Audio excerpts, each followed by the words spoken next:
I thank you very much to Heather and George for this very kind invitation and generous invitation to contribute to an exciting and I think innovative cycle of Lecture Dantis, and of course to the Master and Fellows of the College for hosting us so splendidly. If I am at all hesitant to attempt yet another reading of the great poem, A Folle Volo indeed, it is much alleviated by seeing the faces of maestri, friends and colleagues before me.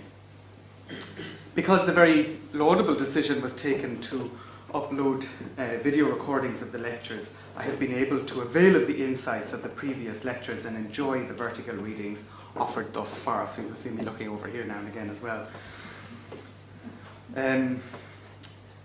And several of those lectures began with observations on the theme of verticality, such as Vittorio Montemaggi's doing a handstand, fare la verticale, and that was the closest I could get to a handstand. And Heather Webb's notion of Giotto's cycle of frescoes being read cyclically as well as vertically. And I like both of these notions very much because doing a handstand as a critical practice seems to me very much to be desired. It requires not a little skill, it's done for pure pleasure, it implies play and playfulness, and it results in seeing the world in a very different way, even if only momentarily. The analogy with reading the frescoes reminds us that reading is also a kind of looking, and that the circular mode of reading the cycle can be nuanced in critically acute ways by reading the vertical. That looking is always from somewhere. It is placed and directed to somewhere. And that somewhere can very quickly be a complex multiplicity. I don't want to unnecessarily repeat anything that's already been said, but I do want to follow the lead of some of my predecessors in this cycle and offer a few, very few and brief preliminary observations of my own on verticality. The concept of verticality might seem familiar, perhaps even quotidian to us now. It's one of those ideas that doesn't seem to immediately call for definition. We kind of know what it means. The great Gothic cathedrals were marked by a pronounced interest in the vertical, resulting in structures that seem to soar upwards towards the very heavens themselves. Combined with the interest in opening the walls up to let floods of light into the cathedral, verticality and light were intimately bound up. Up and down are amongst those essential orientational metaphors we live by. That's the title of a book studied famously by George Lakoff and Mark Johnson. The vertical axis enjoys a privilege in the philosophical traditions of the West, in tune with Aristotle's physics and its discussion of above, ano, and below, kato. Up being where fire, and I quote, where fire and what is light are carried, while down is where what has weight and what is made of earth are carried. Verticality has not been the subject of sustained analysis in modern philosophy and theology, despite the vertical turn in the work of some influential figures. Especially pertinent here is the move that can be noticed in the later work of the French phenomenologist Maurice Merleau-Ponty, from earlier uses of words like transcendence and depth to a preference for using the word vertical and a phrase vertical being. In a fragmentary working note dating to November 1960, very shortly before he died, Merleau-Ponty talked of the question of creating a new type of intelligibility. I quote, intelligibility through the world and being as they are, vertical and not horizontal. And Gaston Bachelard, in one of his so-called elemental studies, that is a set of studies engaging with the four elements, this one is entitled Air and Dreams, he makes a series of important and beautiful reflections on the vertical, even leading him to formulate an aphorism. It's always a good sign. An aphorism. What does not rise falls. Human beings, qua human beings, cannot live horizontally. Well, the Russian literary critic Mikhailovich Bakhtin has written some memorable pages on forms of time and what he calls the chronotope in the novel. When illustrating the later medieval handling of fictional time and space, he points to the ways Dante, with the consistency, I quote, consistency and force of genius, stretches out the historical world along a vertical axis. A world, he says, structured according to a pure verticality. He goes on, the temporal logic of this vertical world consists in the sheer simultaneity of all that occurs, or the coexistence of everything in eternity. Bakhtin sees this vertical axis as presenting a challenge to the historicity of the characters, which he sees as acting on a horizontal plane, or rather as horizontal, time-saturated branches at right angles to the extra-temporal vertical of the Dantesque world. I think then that verticality can offer us much in reading the comedy, or perhaps it might be more accurate to say that I think the comedy has much to offer the growing philosophical and theological interest in verticality. And I think a cycle such as this has great potential to contribute to such a developing discussion. The idea of reading canti in light of other canti is very traditional in many ways. And Simon Gilson, in his lecture in this cycle, made reference to the practice of reading Dante with Dante, leggere Dante con Dante. And what I'd home in on in that formulation is that preposition with, which is a word that implies a certain horizontality, an equality or evenness between both.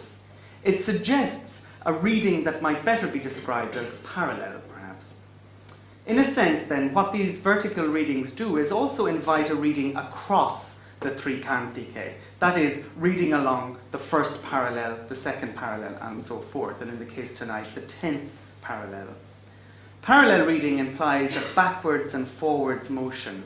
It implies a kind of retrospectivity that has often been identified as at play in readers' encounter with the Commedia.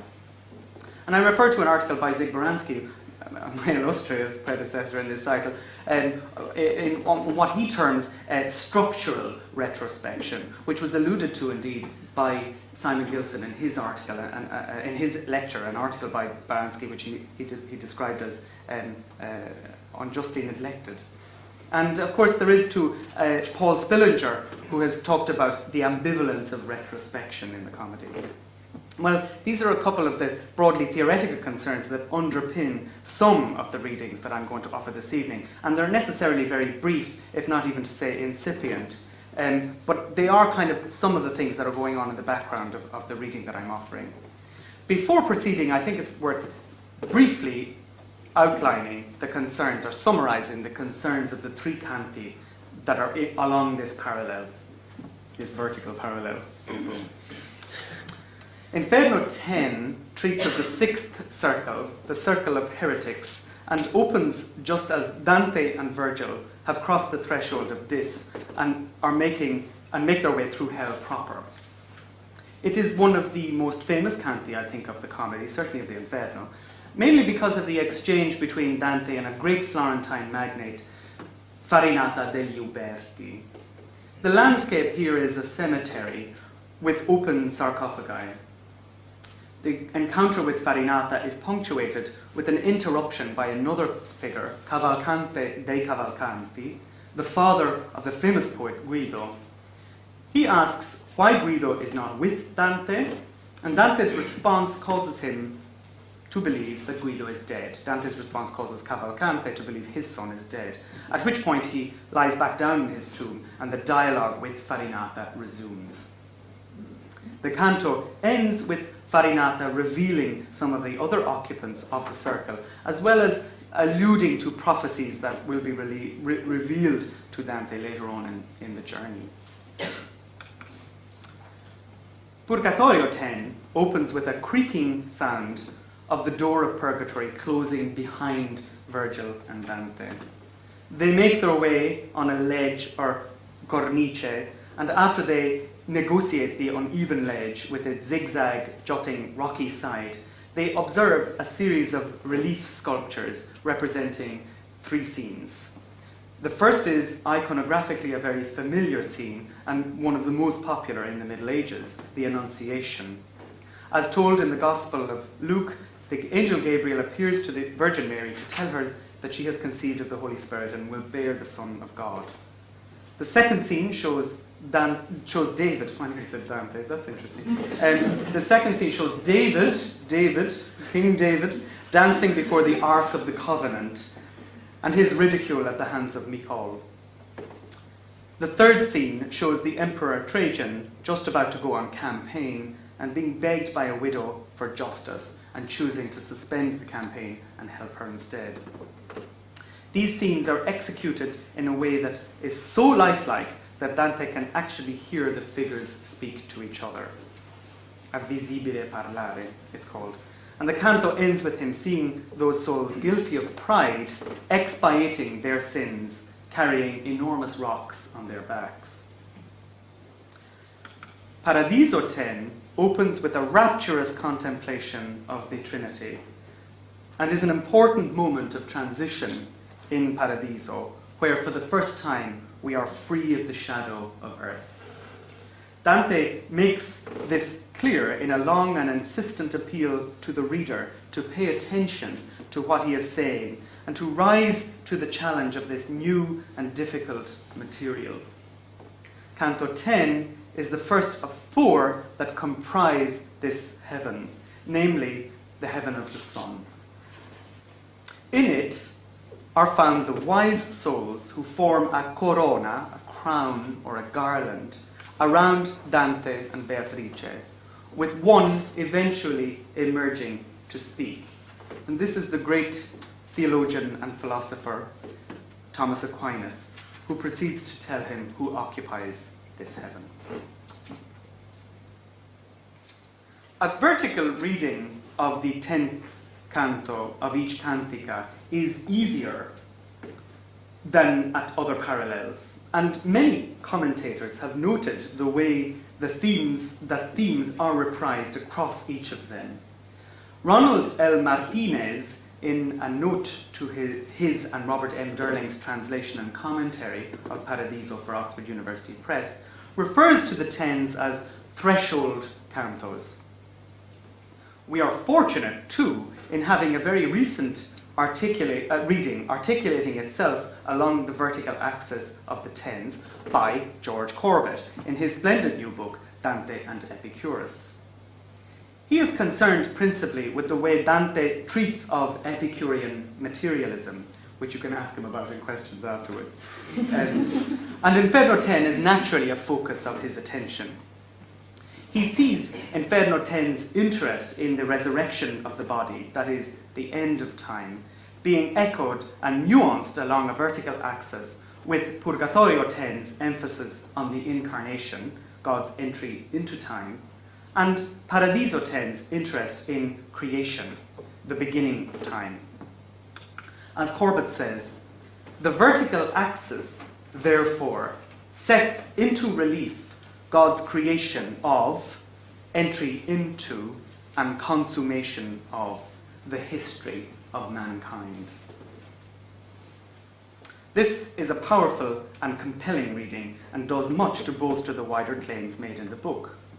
But I would like to take a slightly different focus here and look at another example of a vertical axis created at the level of the warp and weft of the poetry, and more specifically, the rhyme words Dante uses to express and hold together the terzina. It is often noted that in comparison to Italian, English has fewer rhyme words, and that to render the comedy's terza rima presents an almost insurmountable task for the translator.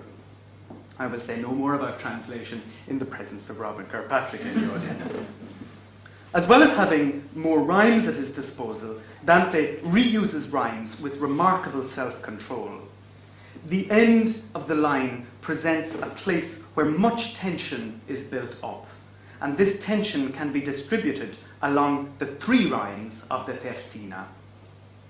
Indeed, it has been said that one might almost read the rhymes of the poem as its own story.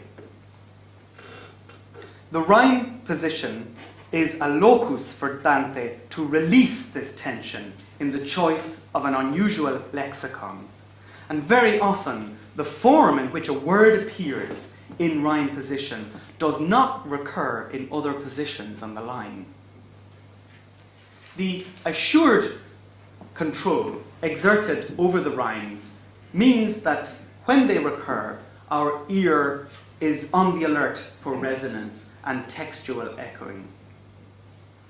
To have a word recur in rhyme, in a rhyme position, is not particularly unusual, though it can result in suggestive echoes being made nonetheless. To have two rhyme words repeated is a little more unusual and is a more obvious pointer to connections being made. Think, for example, of the opening of Purgatorio, where the words diserto and esperto unmistakably echo the use of those same rhymes in Inferno 26, and Ulysses' desire a divenir del mondo esperto.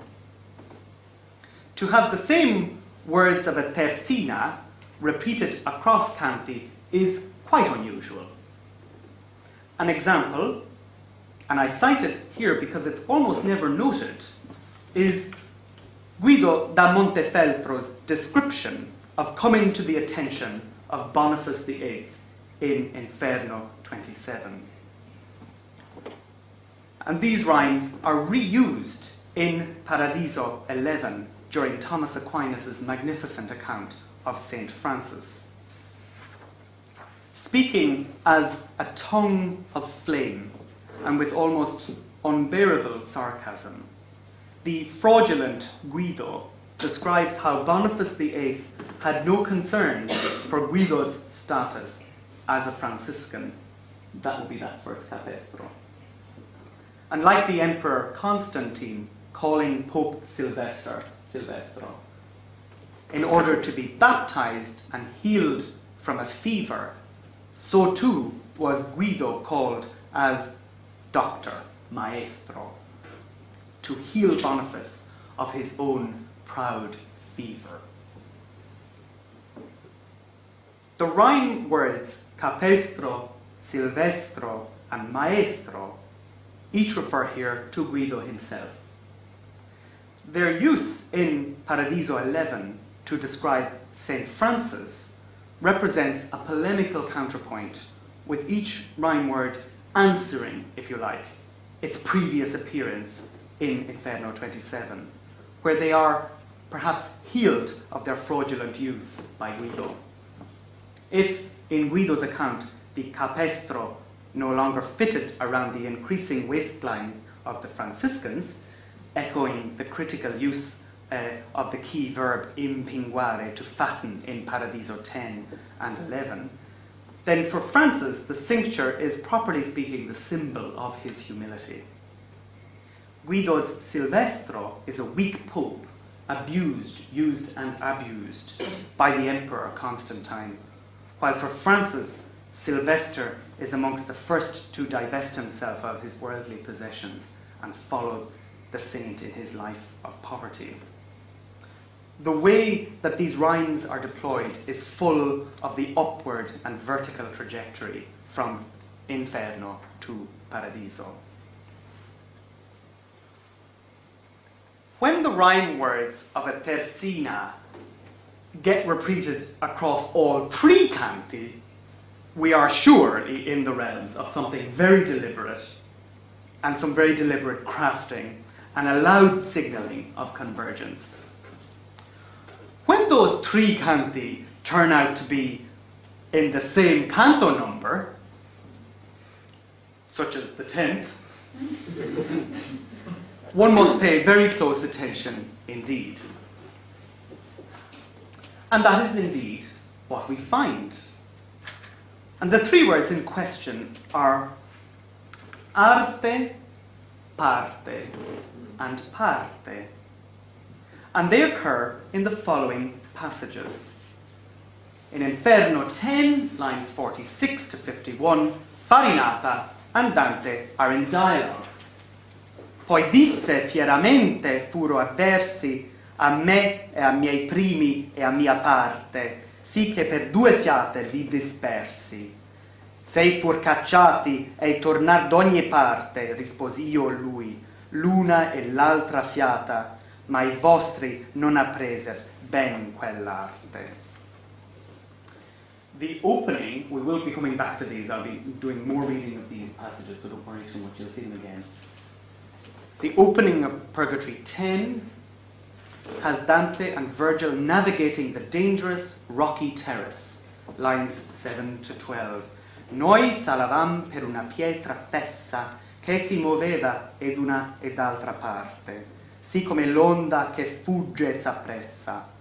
Qui si conviene usare un poco d'arte, cominciò il duca mio, in accostarsi or quinci or quindi al lato che si parte.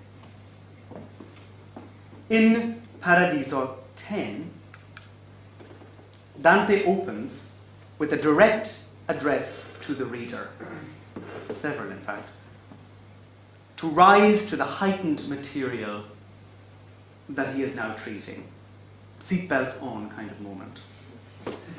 Leva dunque, lettore, all'alte rote meco la vista, dritto a quella parte dove l'un moto e l'altro si percuote, e lì comincia a vagheggiar nell'arte di quel maestro che dentro a sé l'ama, tanto che mai da lei l'occhio non parte. The translations that I have given you are all obviously Robin Kirkpatrick's.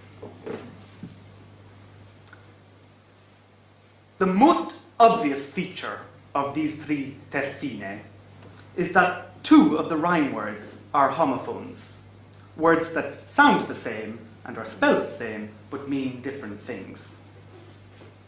In Italian prosody, this is referred to as rima equivoca, equivocal rhyme. In the Commedia, because we know these kind of things, there are 84 instances of equivocal rhyme. So it's by no means avoided in the poem.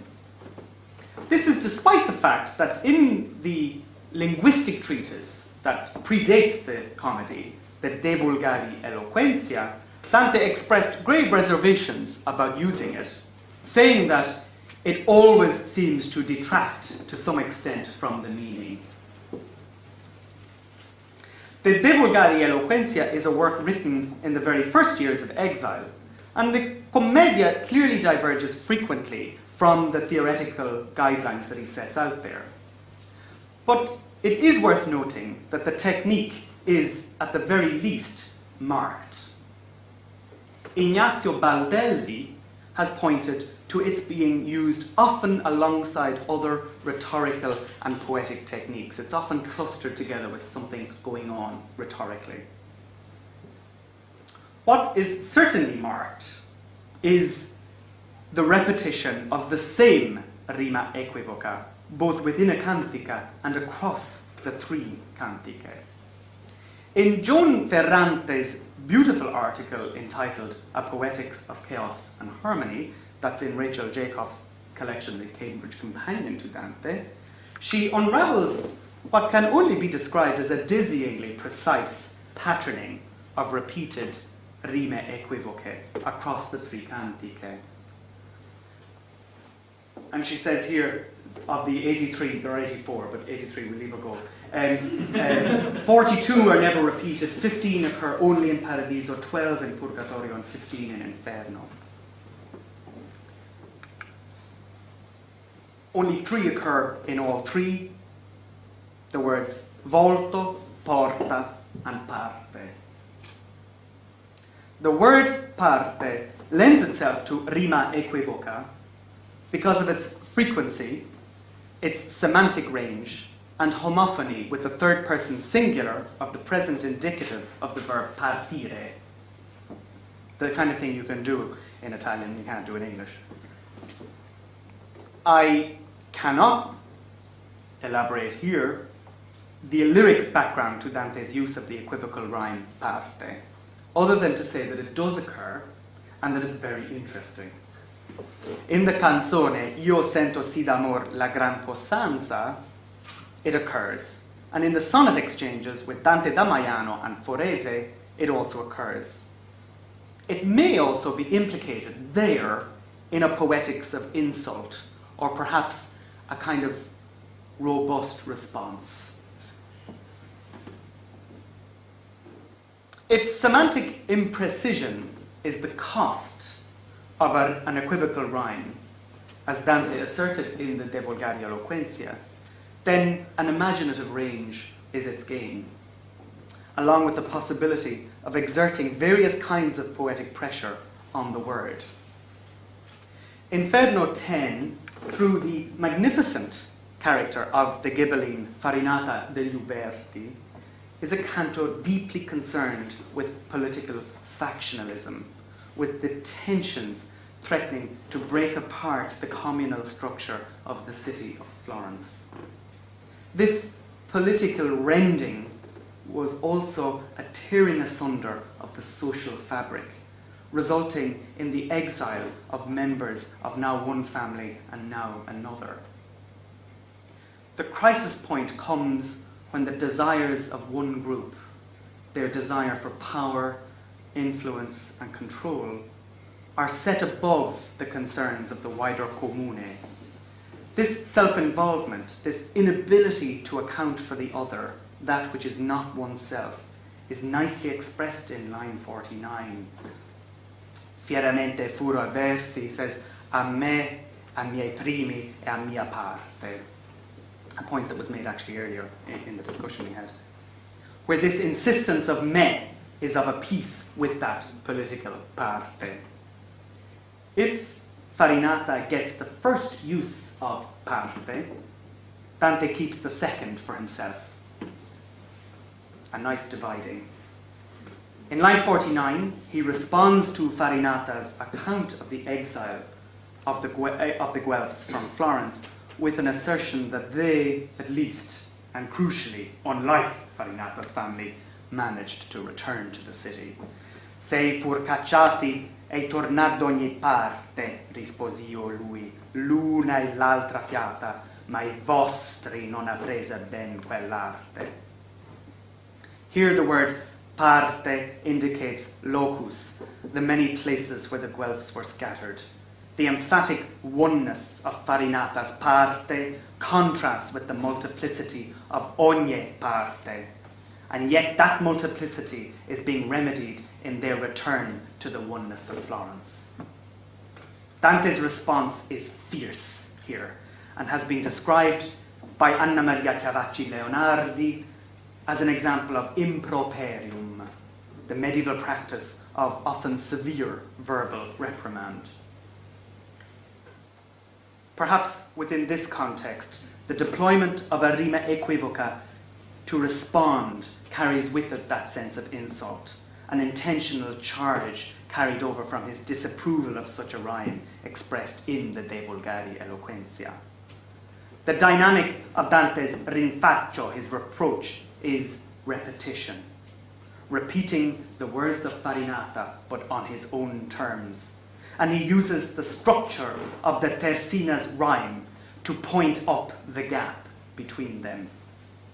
So Farinata's use of the word fiate in line 48 is answered by Dante in line 50, who brings the word into rhyme position, stretching the line, turning Farinata's due fiata into l'una e l'altra fiata, and thus emphasizing that each time the Guelphs were expelled, they returned. It builds up a pressure on the third line of the terzina, line 51, the climax of the improperium, in pointing out the failure of Farinata's family to return. That vostri answers critically the a me, e a miei primi, e a mia parte of line 47, expressing a distance between them, a pushing away of Farinata.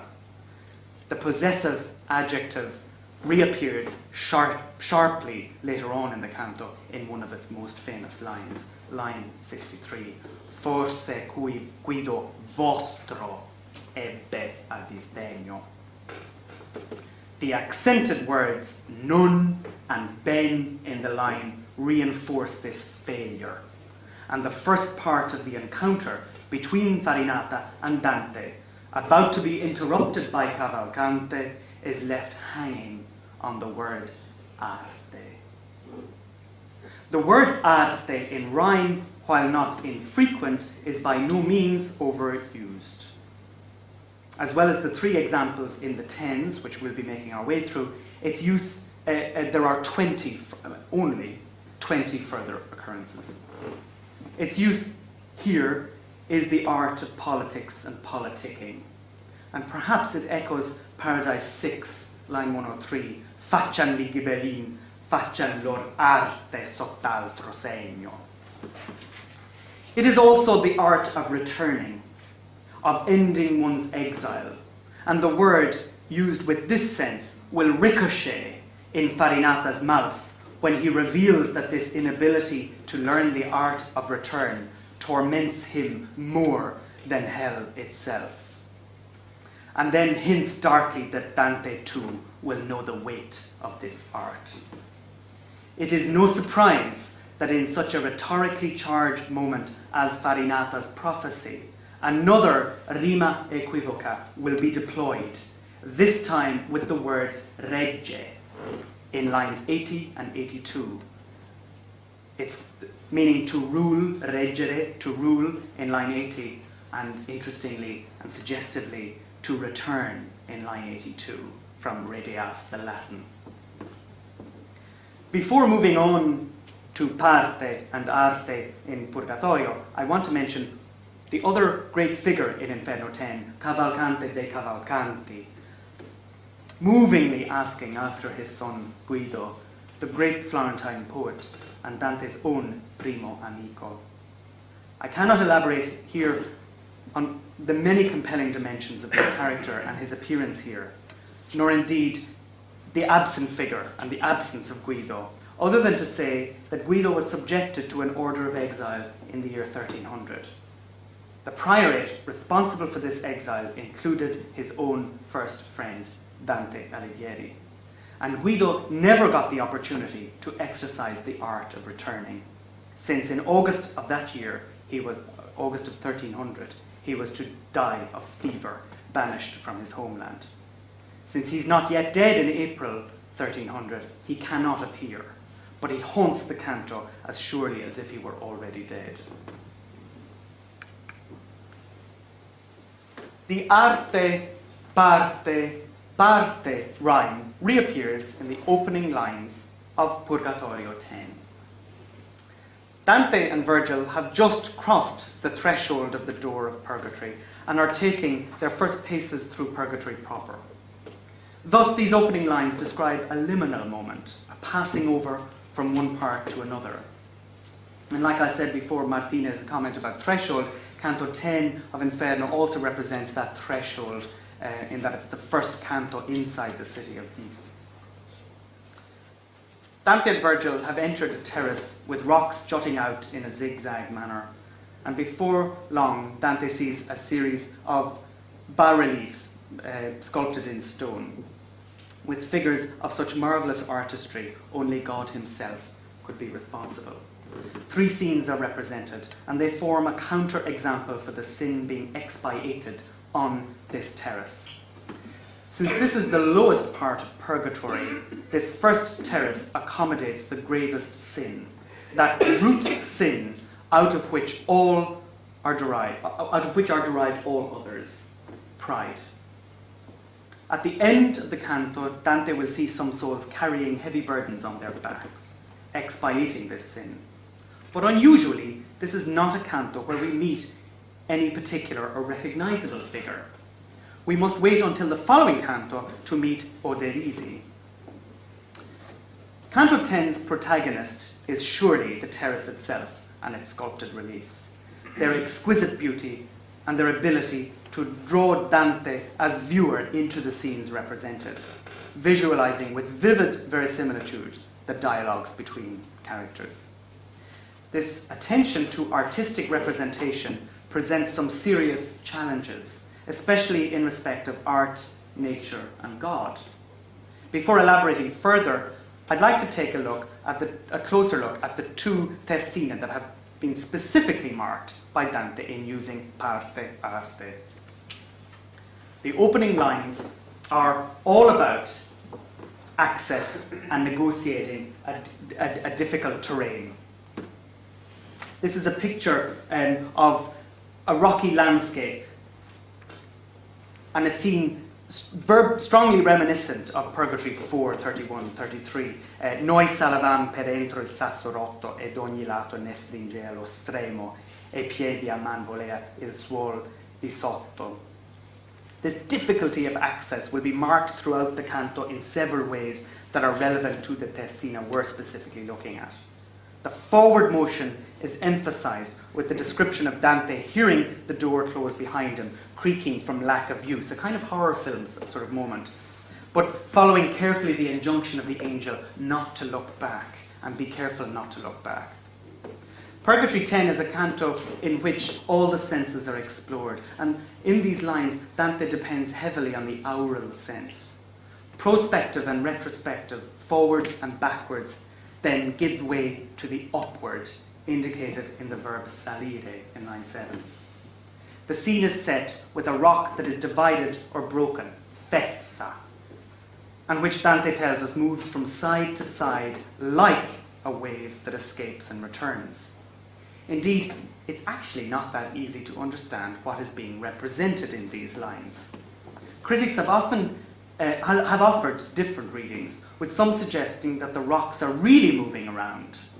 The scene thus resembles something like an obstacle course, the kind of thing that you might see in an Indiana Jones film.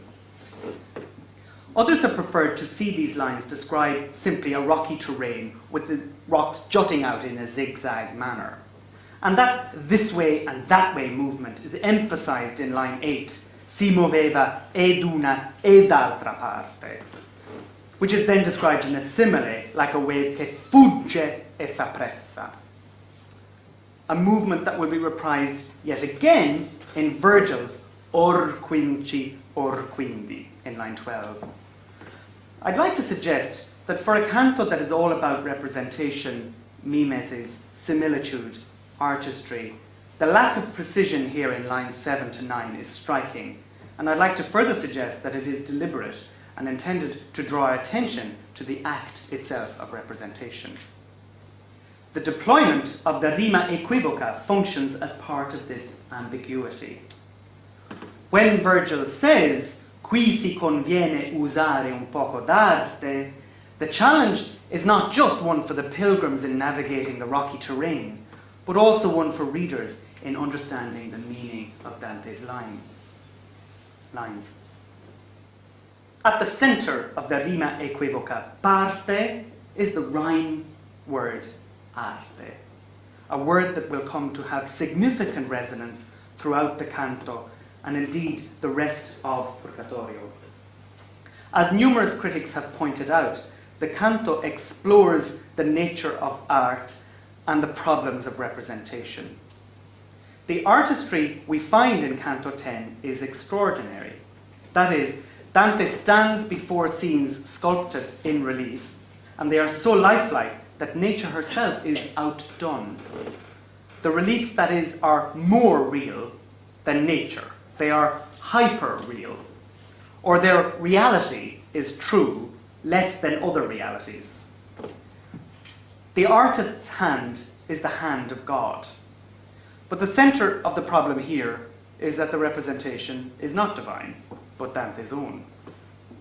Teodolinda Barolini has asserted that the boundary is blurred between the divine mimesis and the text that is charged with reproducing it.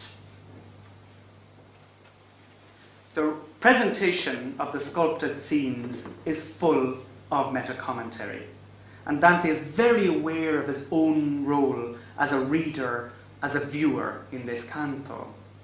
Just when he has finished looking at the first scene, he shifts his position to get a better view of the next. Perché io varcai Virgilio e femmi presso a ciò che fosse agli occhi miei disposta.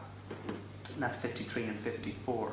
And when he's finished looking at that scene, he shifts position yet again to get a look at the final scene. I mossi piedi del loco dove io stava per avvisar da presso un'altra storia che di dietro a mi colmi biancheggiava. Kind of like two friends walking along in an art gallery and walking in front of people going, I'm sorry, I'm just getting there, just have a look.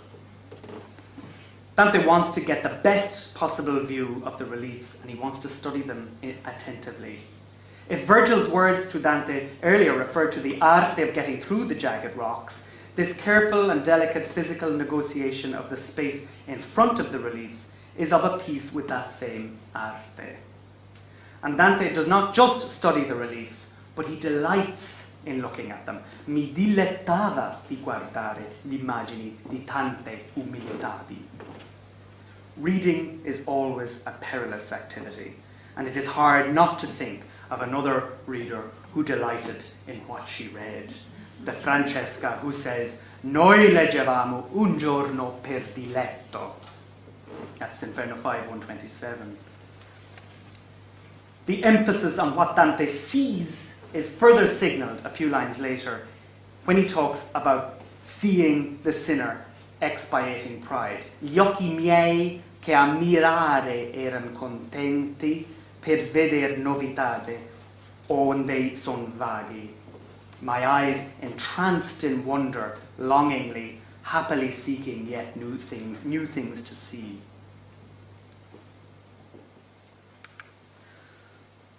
The rhymes parte, arte, parte appear as the 10th canto of Paradiso opens, mirroring precisely their position in the 10th canto of Purgatorio. I mean exactly the same lines, lines 8, 10, and 12.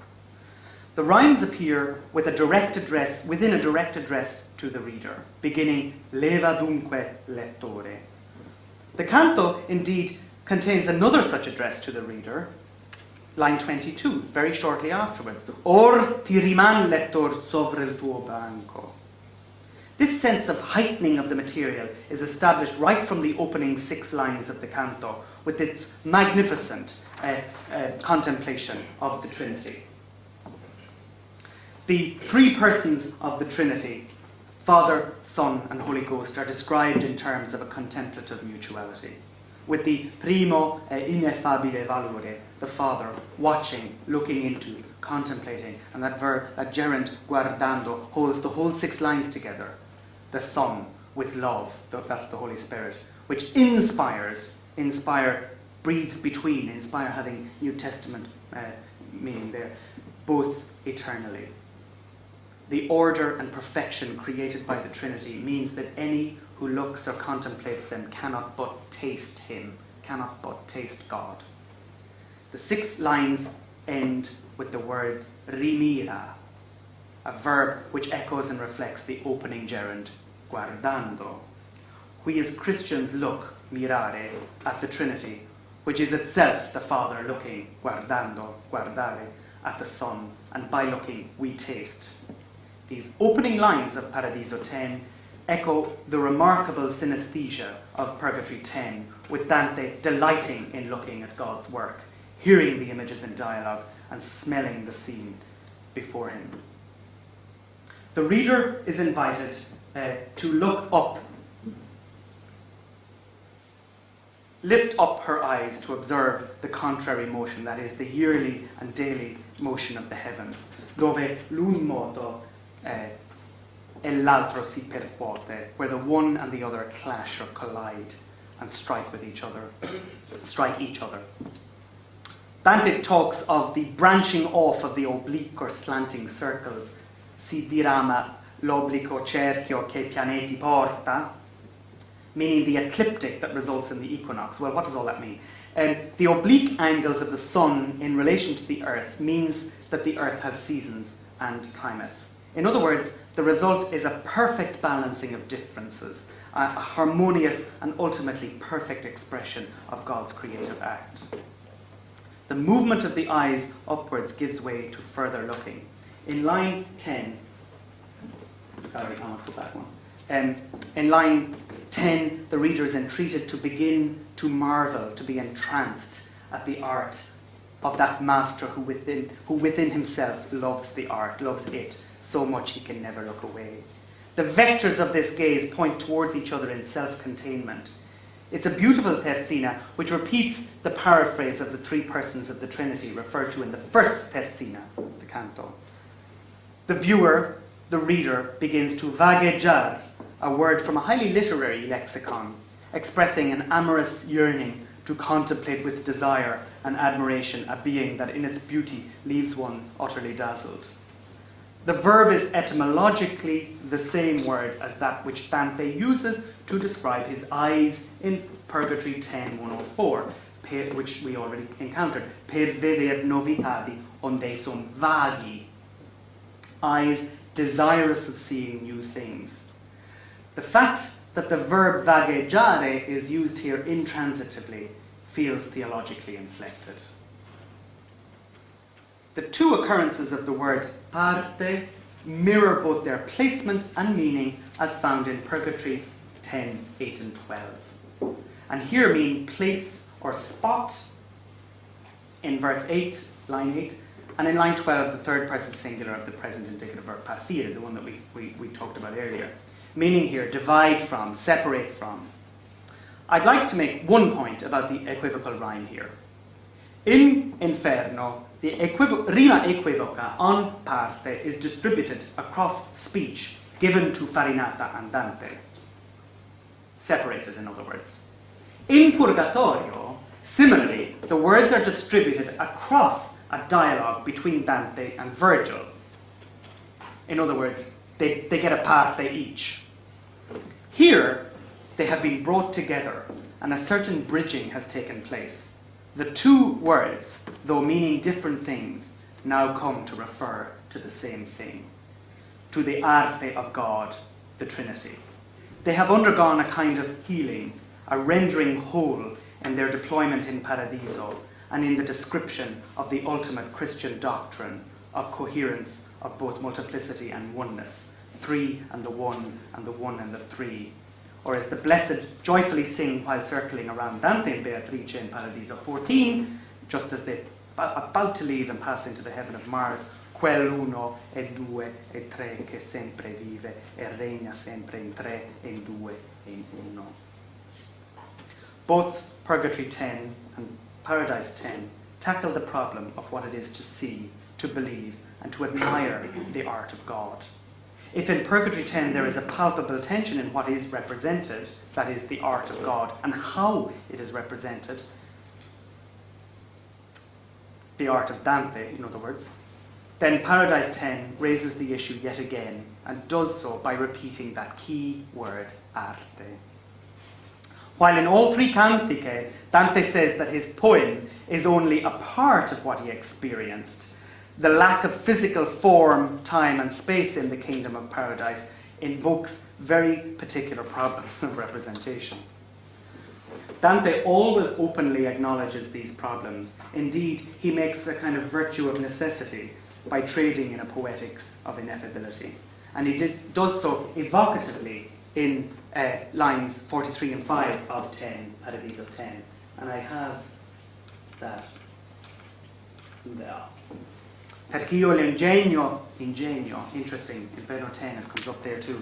Ingegno è l'arte e l'uso che ami, sì non direi che mai si immaginasse, ma creder puossi e di vedersi brami. Dante's own powers of the mind, his technical know-how, and his experience cannot represent what he is now witnessing in a way that would allow it to be imagined by us. Ingegno, arte, and l'uso are keywords clustered around the inadequacy of representation, the centrality of belief, and the hope of vision. I'd like to take the final moments of this lecture, the very final moments, to reflect upon what critical purchase on the tens becomes available in such a vertical reading. The middleness of Purgatory provides a good space to look both down and up, enjoying the two directions of verticality.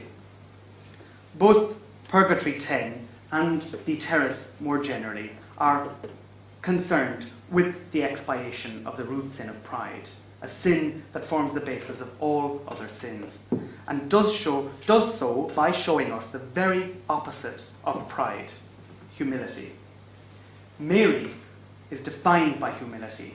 Indeed, she is hailed by the angel of the Lord as the servant or handmaid of the Lord. Ecce ancilla Domini, dule curiu. The least of God's creatures who will carry the Son of God in her womb. These vertical extremes of lowest and highest are nicely expressed in St. Bernard's prayer to the Virgin in the final canto of the Comedy. Vergine madre, figlia del tuo figlio, umile e alta, più che creatura. Humility is thus the inversion of a vertical. That which is lowest becomes highest, and pride leads to a fall. The lowering of that which is high is in fact a vertical expression of that which is high. David, as king, dances before the ark and humiliates himself in reverence before the Lord.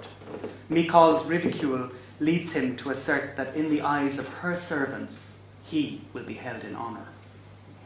And Trajan, the emperor, about to lead an army on campaign, responds to a request for justice from the least of his subjects, a widow whose son had just been murdered. These are not only powerful exempla, they are represented with divine perfection. Humility and art are intimately linked, especially in the following canto with Odorisi da Gubbio. Humility is hard enough to find in Inferno 10. And indeed, it's mainly its very opposite that is most in evidence. Farinata is characterized by his gesture of raising an eyebrow, levo le ciglio un poco in suso, by a word like fieramente, proudly. Then he has Inferno in grande spitto, and he is sdegnoso. These aren't things you want to be, really. When Cavalcante rises up from his tomb, he asks Dante if he travels through Inferno per altezza d'ingegno, through the greatness of his own intellect, the highness of his mind, which Dante is quick to correct, da me stesso non vengo. The act of placing the needs of oneself before those of others, or even the pursuit of desires at the expense of others, is the act of one who is superbo, while placing others before oneself is humility. The result is discord and the factional chaos of a city at war. Humility as wisdom could well characterize the harmony of Paradiso 10, a harmony in which those who once argued from opposite sides of a debate or the wrong side of orthodoxy now find themselves in a oneness of concord, free of the anxieties of one-upmanship and having the last word. The kind of thing academics know all about. Humility is also at the very heart of Dante's constant appeals to ineffability and the many expression of inadequacy of his art before the art of God. The liminality of the tens draws us into a vertiginous trajectory in which we, as readers, are humbled in art. The art of return in Inferno 10 is the art of returning from exile, an exile which every Christian lives through on earth.